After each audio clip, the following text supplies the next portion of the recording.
Attention Institute personnel, just a quick announcement to let you know that this episode, investigating the Federation of the Americas, is brought to you by the still untitled Templin Institute podcast currently in the works.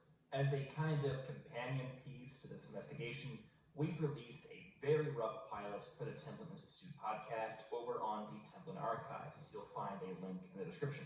As to what the podcast is actually about, well, you might remember that a few years ago now, we released an episode on the Settlement Defense Front from Call of Duty Infinite Warfare, and then a couple days later, I followed up with that with my own personal thoughts on why the faction worked or didn't work. And this podcast is the same idea. If you'd like to hear my opinion on what the Federation of the Americas does well and what they kind of screwed up on, head over to the Templin Archives. Thanks everyone, and be sure to let me know what you think of this podcast and anything else over there. Thanks again.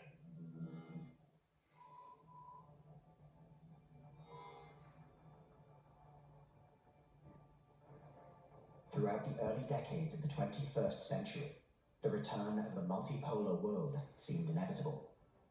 The United States would no longer be a single hyperpower, but one among several.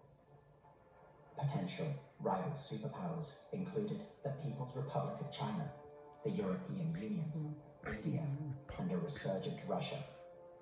The Tel Aviv War and the global energy crisis it triggered, however, crippled these countries along with the United States. With the international power structure undergoing its greatest change since the fall of the Soviet Union, the path to global superpower status was open to seemingly unlikely possibilities. With this new era dawning, on June 2nd, 2014, Brazil, Argentina, and Chile united to form a new nation. In an instant, a new superpower was born, the Federation of the Americas. The unlikely success of unification sentiments across South America was born, somewhat paradoxically, out of right-wing populism and jingoistic nationalism. The Tel Aviv War was seen as the latest example in a long history of American and Eurocentric arrogance, which came at the expense of historically marginalized and exploited Third World nations. The Federation was the natural expansion of this sentiment, a purposeful attempt to create a new counterweight in global affairs.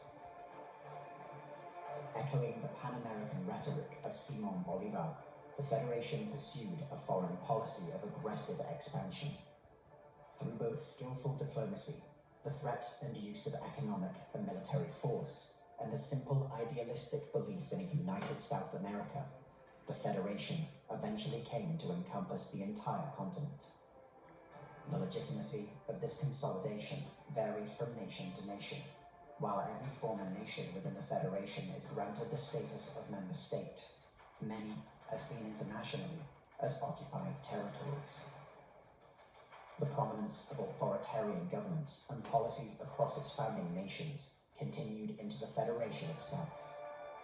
It is a totalitarian dictatorship with many fascist aspects, including the forced suppression of political opposition and ultra-nationalist rhetoric based on the idea of national rebirth. The social indoctrination of its citizens is widespread, achieved through state education, propaganda, and media. This propaganda harnesses the diverse, vibrant culture of Latin America, injecting them with a sense of supremacism, exceptionalism, and victim mentality. The amity between South American cultures is a constant of state media, with even the positive relations with native tribes particularly prized by the government. This sense of moral superiority is in turn directed against the United States, Europe, and Asia, characterized as the traditional parasites of freedom and economic prosperity, both within the Federation and across the world. While this is undoubtedly exaggerated for political purposes, the decline of the United States and the traditional great powers was of enormous benefit to the Federation's economy. The global energy crisis transformed Venezuela from an impoverished, failed state to energy superpower virtually overnight. Brazil, meanwhile, as the largest economy within South America, was well placed to invest in its neighbors and capitalize on shifting global trends. With the establishment of a single global economy and the expansion of the Federation, the nation's economic potential skyrocketed. By 2027, the Federation of the Americas had emerged from years of rapid growth to become the largest economy on the planet. Much of this new wealth was directed towards military spending.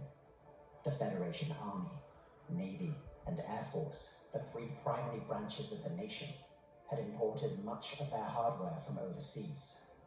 Russian equipment is the most common, with AK-12 assault rifles, T-90 MS main battle tanks, and Mi-28 Havoc attack helicopters ubiquitous across its ground divisions. These have been both imported directly and produced locally under license. The Air Force likewise operates MiG-29 fighter aircraft.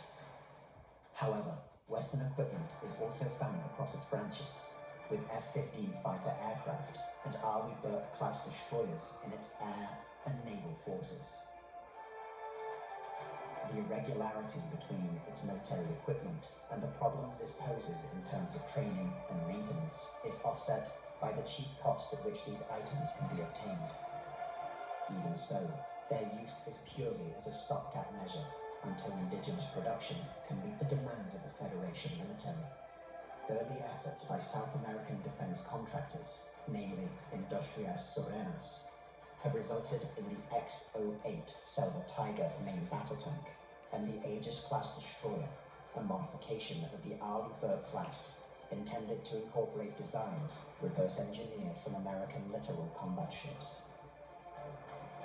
The sophistication and potential of South American military forces moved from theory to practice with the outbreak of war between the Federation and the United States.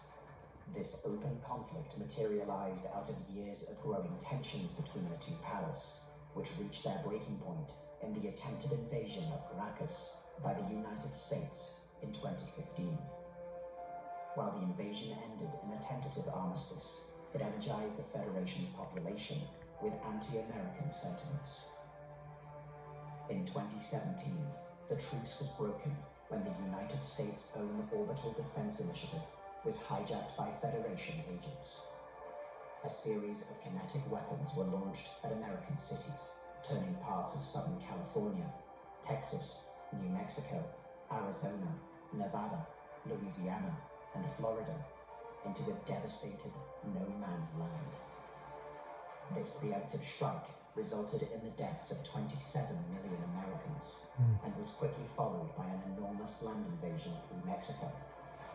The initial surprise and success of this attack was eventually frustrated by American counterattacks, turning what was to be a swift campaign into a stalemate, but one fought on American soil.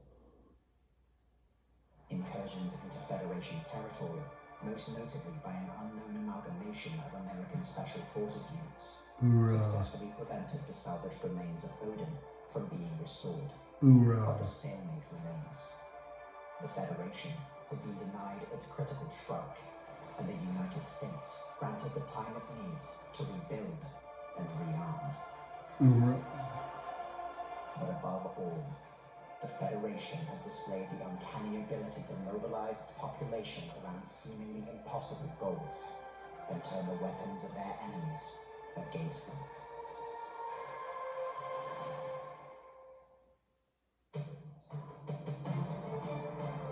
The Templin Institute investigates the nations, factions, and organizations of alternate worlds. If you've enjoyed this video and would like to join the Templin Institute, consider pledging to our Patreon page. Along with increased security access, you'll be able to vote in polls and determine future topics, get custom wallpaper every week, and receive some other exclusive rewards.